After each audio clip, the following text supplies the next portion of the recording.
Welcome. Today's session is part of the Fierce Feminine series on our weekly Women Rocking Business inspiration sessions, and of course, our podcast too. The heart of today is really about increasing our connectivity with the feminine as a guide to navigating our businesses, our leadership, and our personal lives. And to looking what needs to happen to shed an old patriarchal programming so we can do things the women's way and thrive. Don't you just love the sound of that? This session is not just for women. It's about the women's journey, but please, all beings are welcome here. So I want to introduce these two incredible women who are here. Lama Tsulstrim Allione is the best-selling author of Women of Wisdom, Feeding Your Demons, and The Women Rising Journey into the Mandala of the Empowered Feminine. She was the first American to become a Tibetan Buddhist nun in 1970 in India and Nepal, and then traveling around the world with Allen Ginsberg and Ram Dass. Lama was later disrobed and became a widely known Buddhist teacher. She's also the founder of Tara Mandala, a 700-acre retreat center near Pagosa Springs, Colorado. Lama also received the Outstanding Woman in Buddhism Award in 2009 in Bangkok, Thailand. And Cecily Mak. Oh my gosh, I met these two incredible women at a conference a few weeks ago. I knew I needed to bring them to you. Cecily is a dear friend and emergent student of Lama Tsultrim, and Cecily is a mother first and is currently spending a year focused on writing and building community around what she calls clear life, this choice to live without dimming ourselves, a dimmer-free life with as much clarity and presence and intention as possible. Cecily is the co-founder and general partner of Wisdom Ventures, a $10 million seed fund co-founded among a small set of luminaries at the intersection of well-being, human connection, and consumer tech. She's also a co-founding partner in How Women Invest, a venture capital firm that leverages a network of female investors to identify and invest in women-led companies. Yes, we need this. Before becoming an investor, Cecily spent 20 years building startups in the fields of music, publishing, mindfulness, well-being, and crypto. Today, we have the traditional wisdom lineage of Lama Tsulstrim, and we have this modern feminine power techie in Cecily, and I am so excited for this conversation.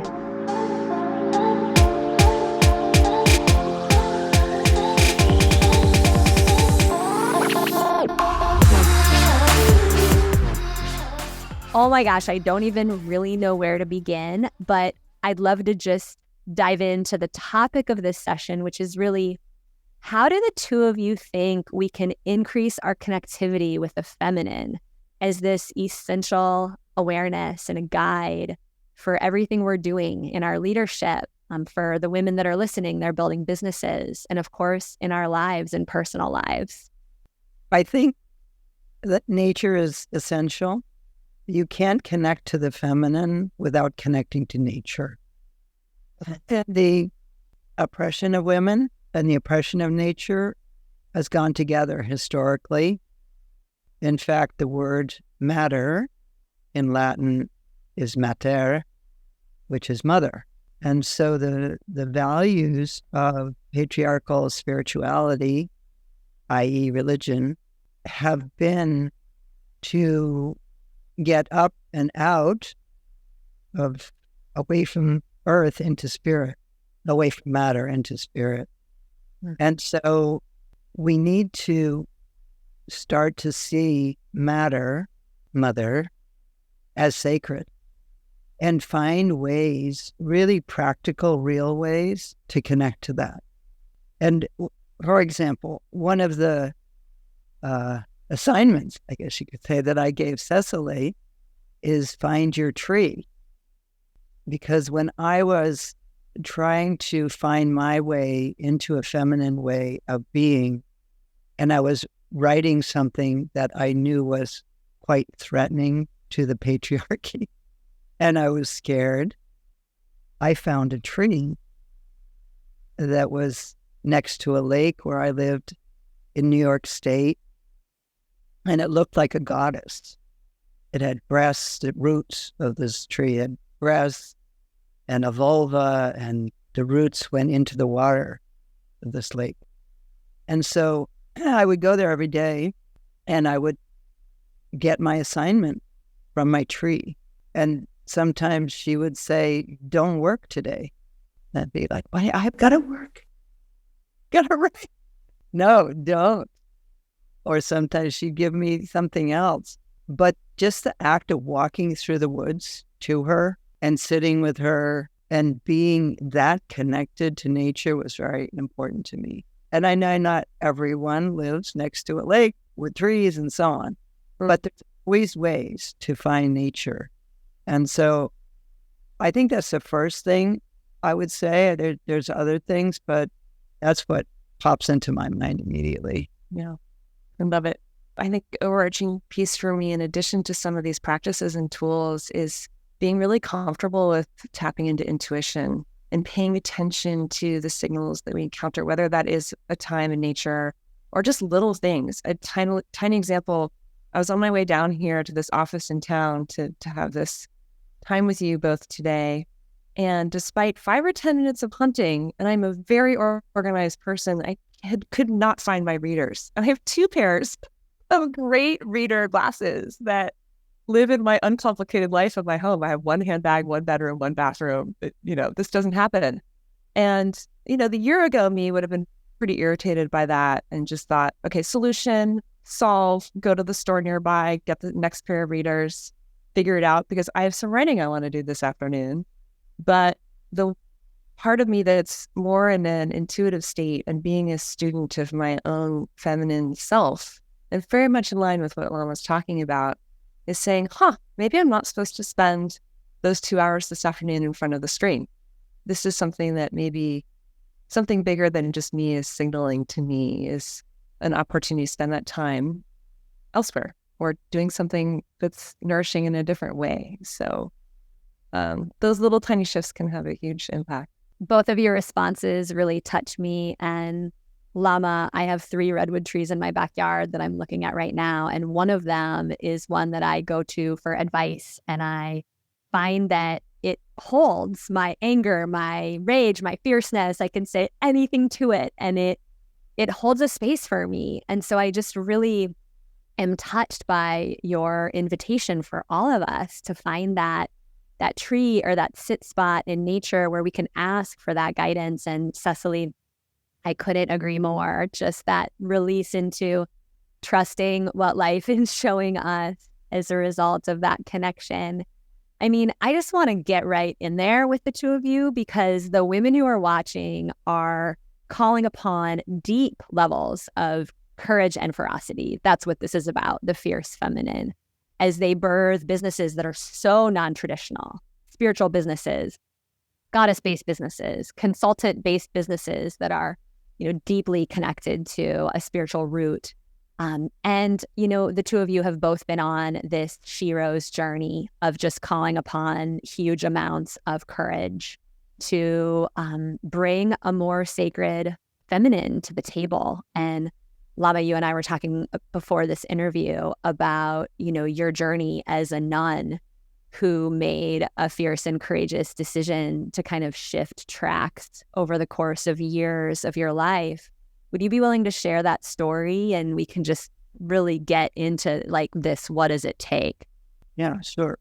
Before we leave the subject of trees, I just want to add something, which is it's good to make offerings to your tree, libations, like something that you pour into the roots, or take some food there, take some fruit, something, so that you actually have an altar there, which I was introduced to this in Nepal in 1967 by a woman that I met and became close to, a grandmother who took me to a tree on full moon where all the other women were as well in the night. And they were all making offerings to this tree.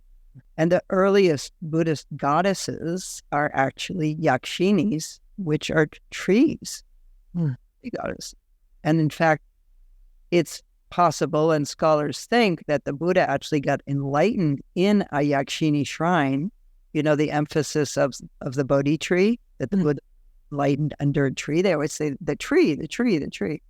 So it's possible that it was actually a yakshini shrine, because he taught in many yakshini shrines during his lifetime. So anyway. I love that addition. Thank you for your leadership. I needed to hear that. May it be so. May I conjure the perfect libation for my redwood trees. Yeah, so I disrobed in 1973. I was ordained in 1970. I was the first Western American woman to become ordained as a Tibetan Buddhist nun. And so I lived as a nun in the Himalayas for that time, almost 4 years. And then I disrobed and became a mother quite quickly afterwards.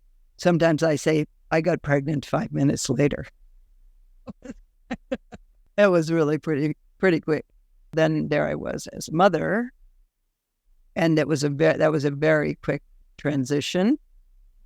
And I had my first daughter, and then 17 months later, I had another one. And then through a series of events, ended up in Italy, pregnant with twins when my first child was 6, and had those twins in June of 1980, and then lost one of them to sudden infant death. And so that was really the beginning of my more formal search for the sacred feminine, because after Chiara's death, I felt like the stories of men that I had been leaning on for inspiration, like the Buddha, or Milarepa was a great Tibetan teacher, Guru Rinpoche, another male, they weren't helping me. There was nothing for me to draw on in those stories. And so I began the search for women's stories, and that became my first book, Women of Wisdom. I was living in Italy, and there were scholars, Merlin Stone, Carol Christ, others that I started to read. When God Was a Woman, for example. Really amazing books. And so I read those because of writing the introduction to Women of Wisdom. And then I realized, wow, maybe there's a spirituality for women that's different, because all the religion that I've ever been exposed to was created by men for men, mainly. Of course, women are always the ones that are in church. You go to a Tibetan temple, it's like, over half women always. So women have this natural spirituality, but they aren't practicing a spirituality created by themselves, for themselves. And so that research became really important for me, and sort of woke me up to this idea of a feminine face of spirituality, potentially. And then later in the late 90s, something else happened where I really was forced into making a choice. So in 1998, I got a letter from my teacher, back in the days when people wrote letters. And it was long. It was 12 pages long. And in this letter... And this was a teacher of how many years? 18. So your teacher for 18 years.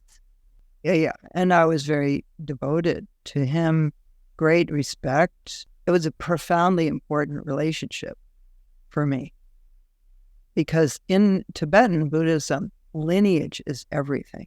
You don't just go and practice it. You need to have a lineage, and that lineage is spoken of constantly, and you repeat it when you practice. And I mean, I can still recite it. And so I had been studying with him all that time, and I'd had other teachers before him, all men.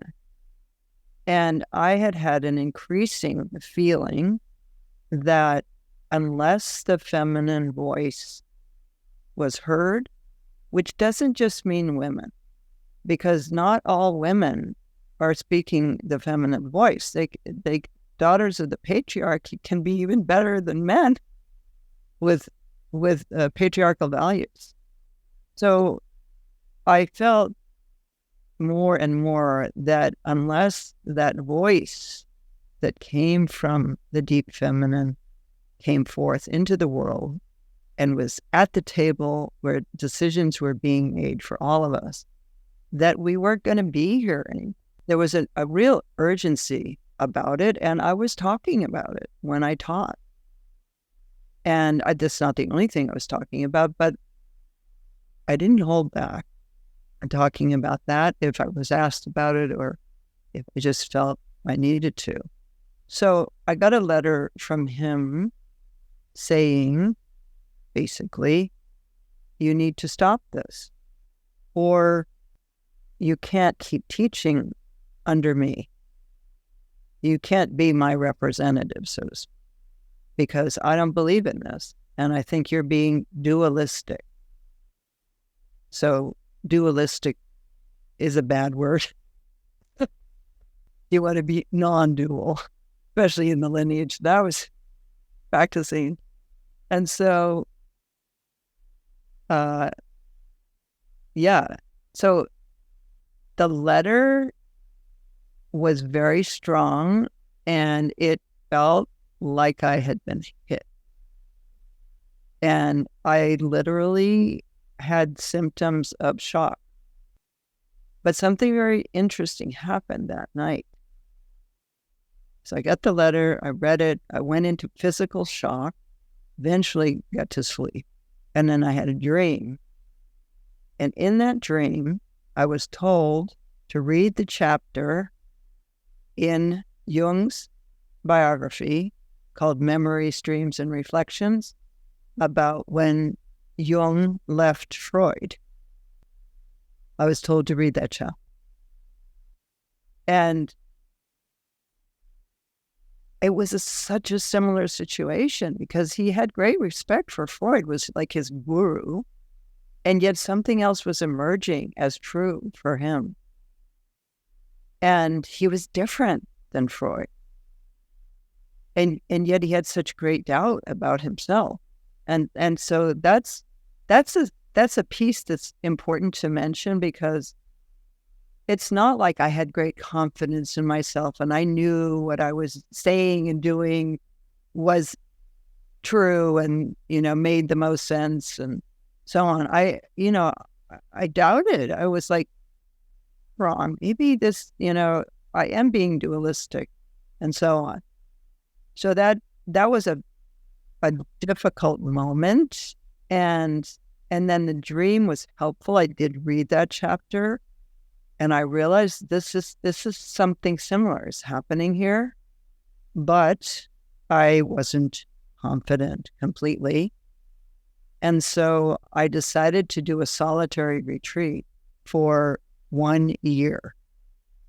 Go onto the side of this mountain in Colorado and live alone for a year and sit with this decision of what to do. Of course, I wasn't just sitting there for a year trying to decide. I was doing intensive practice. I had about 8 hours a day of meditation. And this question was always there in the background. And so several things happened during that year. But the most impactful for me was 9/11. It was 2001. And so I was there in retreat. Of course, I wasn't watching TV. There was no way for me to know about it. But my husband was my caretaker, and he would never come to my cabin. He would leave food for me in the barn, and I would pick it up once a week. But he came to my cabin and he told me what had happened.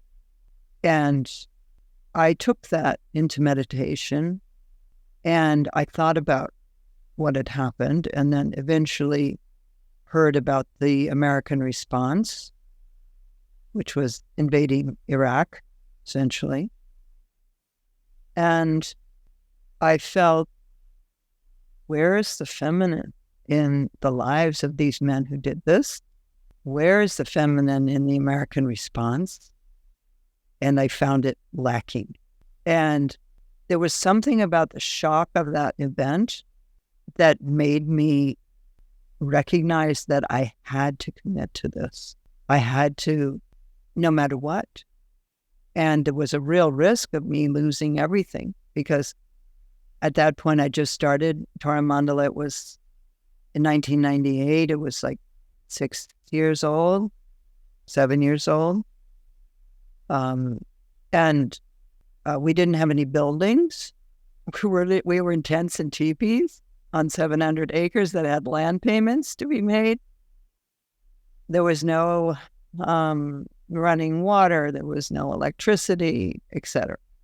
And so I realized that I was basically stepping off a cliff.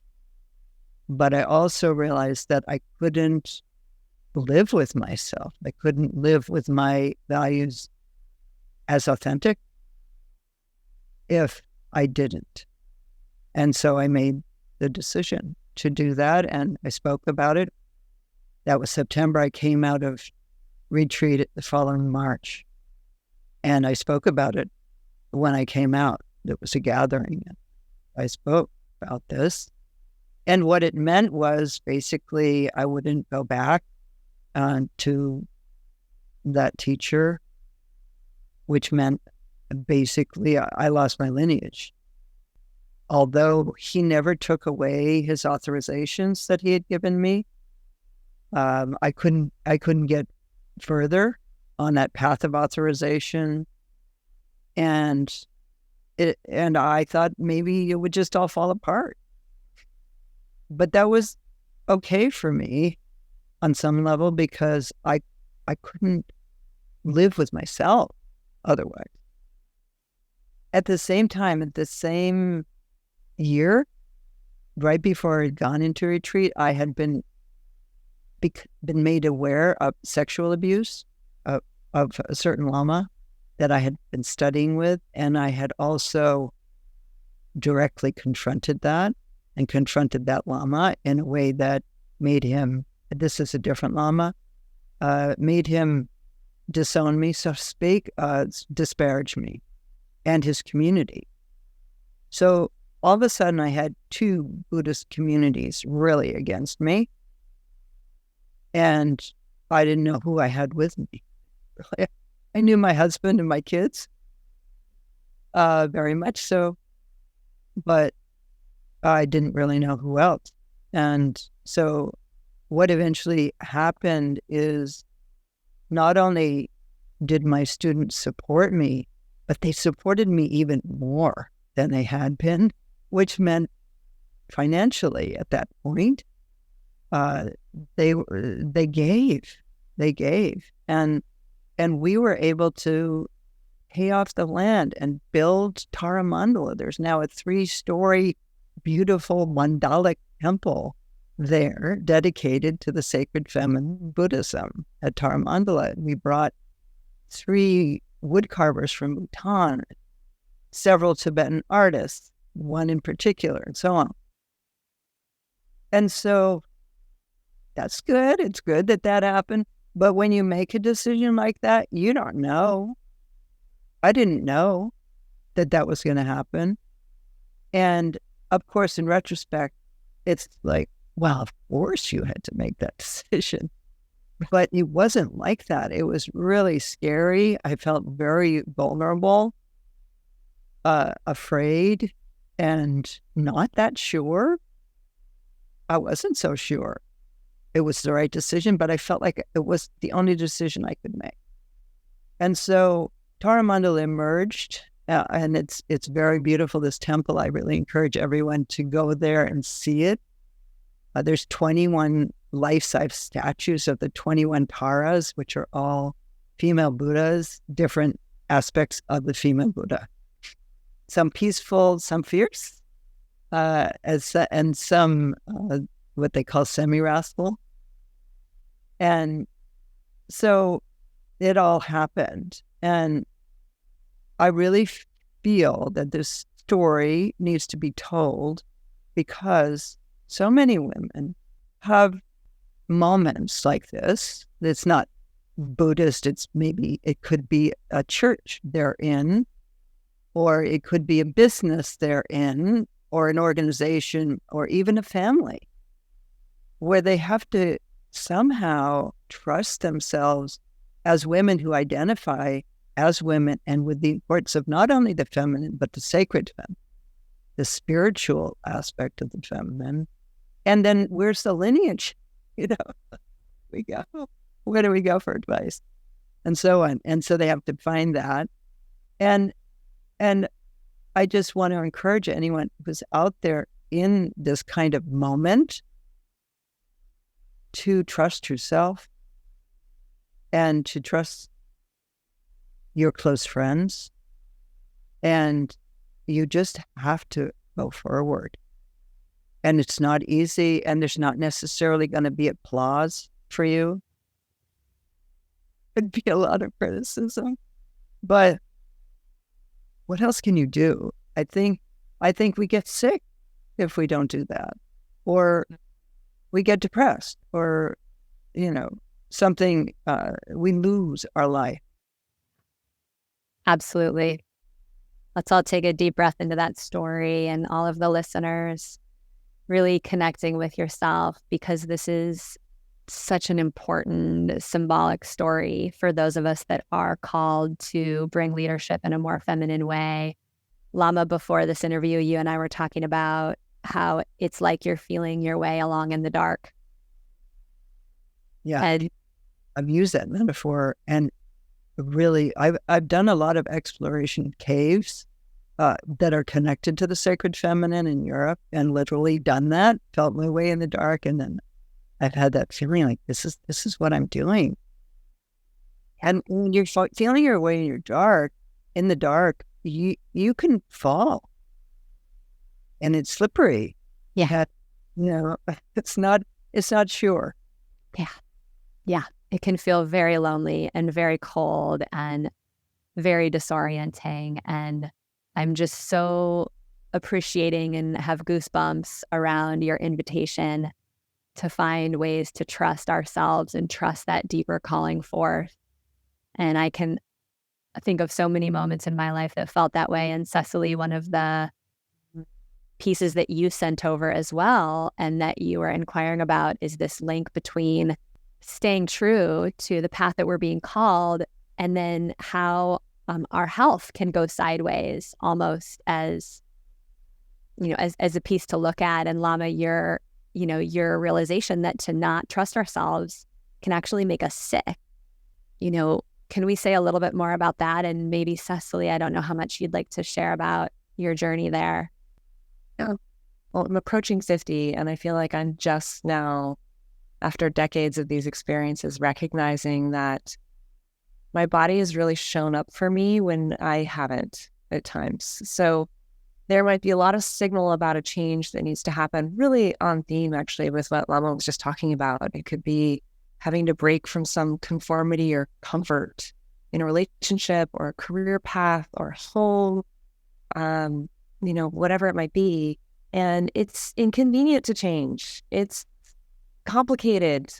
Not everybody's going to like it. We're going to meet all this resistance. And I've had a number of cases where I got close, but was chickening out. And then something physical happened that either made me have to stay home in isolation for a month at a time to heal, or have to pause travel for a month just to reset a physical issue. And the most recent one was the most impactful of my life so far. I'm happy to share the story. Last year, in March of 22, I had a real strong sense it was time for me to take a break from my corporate startup building jobs. I was the COO of a very high growth infrastructure company. We'd grown from a 25 million valuation to a 3+ billion valuation in 12 months. I was running a very quickly growing team. It was enormous pressure. It was fun, but it was also enormous pressure and a lot of work. And I was the only female leader. I had the only female seat in the board meetings and so on. And so I was bearing a lot in addition to being a mom and the other hats I wear. And I had this sense I needed to peel off. I needed to take a break. I wasn't going to appointments. I wasn't really taking care of myself. And it took about 9 months to finally complete the process of hiring people and communication with the CEO and the board and everything else.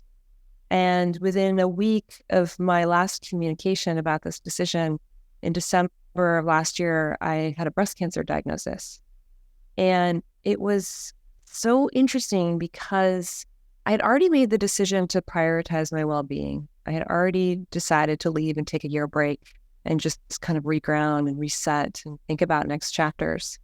But there was so much symbolism and value in that experience. One was, it was an estrogen positive tumor. It was right over my heart. So the way that I viewed this is I had all this unexpressed femininity for all these years of being a man in this man's world and like powering through and showing up via red eyes and not listening to my intuitive voice about certain forks in the road. And it's no surprise that this just kind of congealed and I developed something that if I didn't into it would have threatened my life. And it was actually through that journey that I ended up connecting with you, Lama, and kind of getting onto this path of trying to understand how I can deepen the role of divine feminine in my own life and better understand what I haven't honored for all of these years. So anyway, I don't mean to be casting a shadow. It's scary to talk about cancer. I'm very fortunate. I had a 3 or 4 month chapter of treatment and I'm on this side of it and beyond grateful. But the learning around how I got to that place and how to make sure it doesn't happen again and how I can offer my experience to other women who unfortunately I mentored to keep doing what I was doing for so many years. That's a life's work now. So thank you. Thank you both for your transparency and your vulnerability. It's so celebrated here in this community. And I'm grateful that we brought in this piece of health setbacks as a messenger, because we can't really separate out this conversation from our bodies. I think there's so much wisdom that comes into a more feminine framework of leadership that is body-based wisdom, our entire body as our brain and not just this thing in our head, right? As we wrap up over the next few minutes, I know there's so many places we could go. And I think one of the sweet spots to look at in this last part of the conversation is just how would each of you say, Lama, you've been on such a Shiro's journey from, being the first female Tibetan Buddhist nun, first American to become a Tibetan Buddhist nun, to essentially, stepping away from your lineage after, almost a year in reflection and inquiry, in mostly isolation, and the choices that you've made to honor the sacred feminine coming through you in such a profound way. And for you, Cecily, to be this only woman, in such a male-dominated environment in tech, and now bringing in your knowledge and wisdom around mindfulness and the sacred feminine. I also have been a woman sitting on many panels of all male digital marketers and all male entrepreneurs. I'm the only woman who's sitting on these panels, having grown my business to a certain place and, wanting to bring this voice that is potentially contrasting to the push advice that's being given. And Lama, you alluded to the oppression of the feminine in the patriarchy as being not separate from the oppression and the disregard and disrespect for nature. So I know these are big questions, but like, how can we support ourselves and each other as we see these patterns clearly, and in our ability to shed as much of those patriarchal patterns as we've been a part of, as we embark on these next chapters of our lives? So I think it's very important to have an inner practice connected to the feminine. And what I mean by that is there's outer empowerment. That's very important. The changing of laws and what's happening right now with abortion and just the rights of women being taken away and so on. But how do we as women have the inner strength to, for example, be an activist or to sit on that male board and hold the seat of the feminine? We need to have inner empowerment, like empowerment. And so that's really what my work is about. For example, my last book, Wisdom Rising, Journey into the Mandala Power of Feminine, is about the mandala principle, which is a centering template, and the 5 dakinis, which are fierce, enlightened forms of the feminine.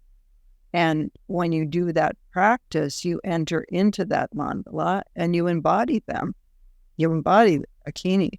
And so you're drawing on that strength in your meditation practice, which then stays with you as you go out and you have to do these meetings or pick your kids up or whatever you have to do. You have that mandalic centering space that you're drawing from. For example, the Tara practice, where you become green Tara, for example, who is the feminine Buddha, the most well-known female Buddha, who is an embodiment of swift response. I say she's head of the Green Party. She's the Tara of the forest.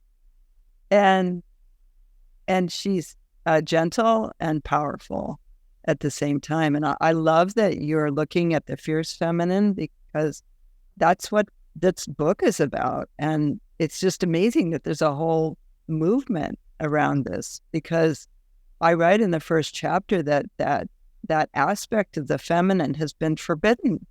It's the witch and the bitch.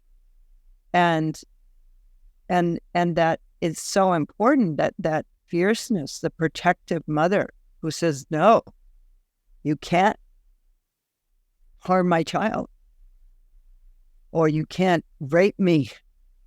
You can't control my reproductive rights. That fierceness, that's just clear. It's not anger. And I think that's something I'd like to say. There's a difference between fierceness and hatred. Mm-hmm. And fierceness is clear. It's definitive. It sets a boundary. And it's fierce. But there's no hatred behind it. And I think that's very important to anyone who's active politically or around the environment or in any way, that we do set boundaries, that we manifest fierceness, but in our hearts is always love. I could talk to you both all day, Cecily. I'm happy to add just I never saw this connection before, but it's one that seems appropriate. 20 years ago, maybe less, I guess 15 years ago, I was getting ready to attend my first of 15 years of quarterly board meetings. Almost every single one is the only woman in the room.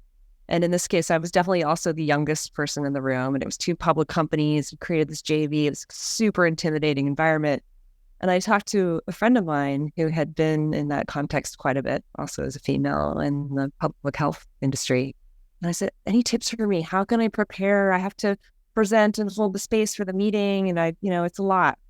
And she said, I have the best advice. She said, you wear your most sexy lingerie under your most professional outfit.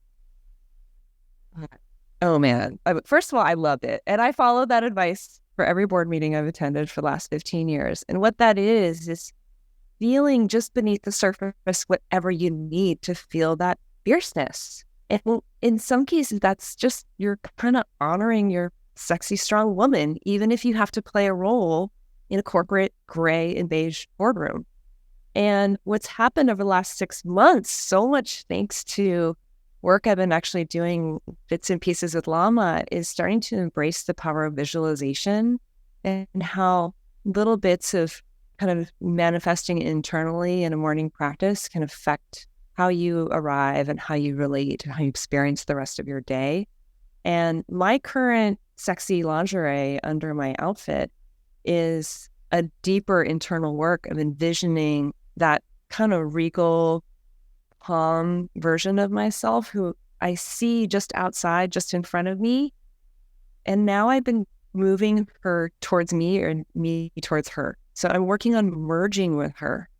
And when I can do that in my own private practice, just a simple sit, it's like having the sexy lingerie in the context of life. It's like, I have that right beneath the surface. So somebody can yell at me in the grocery store for no reason, or I encounter something challenging with my teenage son, and I have that woman in me who can look with love and a very clear boundary and navigate.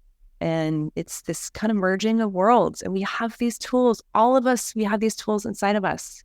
It comes from our mothers and grandmothers and way and beyond. And so we can just pay attention, pick up the pieces as we go and carry ourselves with that. And the ripple effect is enormous. It affects everybody and everything around us and the work we do in the world if we can pull it off. I love this, the spectrum of this kind of ancient wisdom that you bring, Lama. I mean, just through your very being, all the way through the modern day woman's advice of sexy lingerie underneath our professional outfits. And just thank you, Lama, for speaking to that empowerment, that increasing need. The crazier the world gets, I think the more possibility there is for transformational leadership, especially from women, right? It's almost like now is our time. And the need for this deep commitment to not just empowerment, but this empowerment, this inner practice, the connection with women who, and just beings who are walking this path, right? All humans who really honor this emergence of the feminine, the feminine and the masculine, you know, really coming into more balance. The integration of the witch and the bitch as we, right, really claim just fierceness, just the transformation of all those energies into just the purification of our fierceness. And Cecily, I'm a longtime devotee of Mama Gina, and she's a good friend. And, you know, just thank you for bringing in that alignment with our sexual center, because it is such a source. You know, we birth through our bodies, and this alignment of our sexual center with our heart, with our wisdom mind, I think is a big part of the feminine coming into alignment. And this is one of my favorite interviews of all time. I just thank you both. And I deeply bow down to the stories and the archetypes that you're bringing through here. I know we're going to get great feedback on this interview, and I want to make sure that our listeners know how to stay in touch with you. So, Cecily, we're going to put links to your Instagram, your social media here in the show notes and in the comments with this video. And Lama, you have your Wisdom Rising podcast, and you have a weekly Lama Live show that we can tune into, which I'm planning on tuning into myself. Do either of you have anything to add about just how people can stay in touch? Well, I'm active on Facebook. I have a public figure page there, and also Instagram. And I'd like to add one more thing before we disappear into the etheric waves. That what you mentioned, Cecily, about the sexy lingerie, and you mentioned, Sage, about the sexuality, that's part of the dakinis also. That had also moved me deeply, which is that sexuality is sacred and it's part of the sacred feminine. And it's another thing that the patriarchy took from us. And then they defined sexuality. And I really feel it's time for women to take it back. And women should really be teaching men about it. But first, have to find it themselves. And to me, the lack of genuine intimacy in so much of sexuality now, that's, in the extreme form of how much porn there is now, is a real lack of genuine, interconnected, profound union sexuality. And so that's a whole other thing we have to talk about. Yeah, we have to schedule another show. We'll do it. Let us know.